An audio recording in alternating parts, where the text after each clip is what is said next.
మహేష్ బాబుకు శృతి హాసన్ పాడిన ఒక ప్రత్యేకమైన పాట SSMB 29లో ఉంది. ఈ వార్త ప్రస్తుతం వార్తలో ఉంది. ఇది ఒక పాట పాడినందుకు ఆమె మహేష్ బాబుతో కలిసి పనిచేయబోతున్నారని తెలుస్తోంది.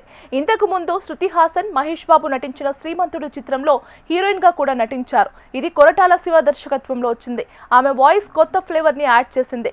సాహిత్యం రాసే బాధ్యతని చైతన్య ప్రసాద్ కి ఇచ్చారు. సాంగ్ బిగినింగ్ లో వినిపించిన ఈ లిరిక్స్ సినిమా కోర్ ని ఎస్టాబ్లిష్ చేశాయి. కీరవాణి కంపోజిషన్ పవర్ఫుల్ గా ఉంది.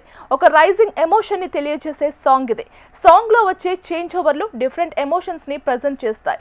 హీరోయిజం ని ఎలివేట్ చేస్తూనే అండర్లైన్ గా ఒక ఎపిక్ లైన్ తో ఉన్నాయి. అయితే ఈ సినిమాకి global trotter working title. Global trotter అంటే తరచుగా ప్రపంచం చుట్టూ ప్రయాణించే వ్యక్తి అని అర్థం. కాలాన్ని శాసిస్తూ ప్రతిరోజు పరుగులే, వేగాన్ని శాసిస్తూ పెనుగాలి తిరిగేలా లాంటి లిరిక్స్ ఈ పదానికి సరైన న్యాయం చేస్తున్నాయి. చివర్లో సంచార అనే పదం కూడా ఒక టైటిల్ కి సరిపడే క్యాచీ వర్డ్. ఈ సినిమాకి ప్రస్తుతం సంచారి, రుద్ర, వారణాసి అనే టైటిల్స్ ప్రచారంలో ఉన్నాయి. 15న టైటిల్ పై క్లారిటీ వచ్చేసింది.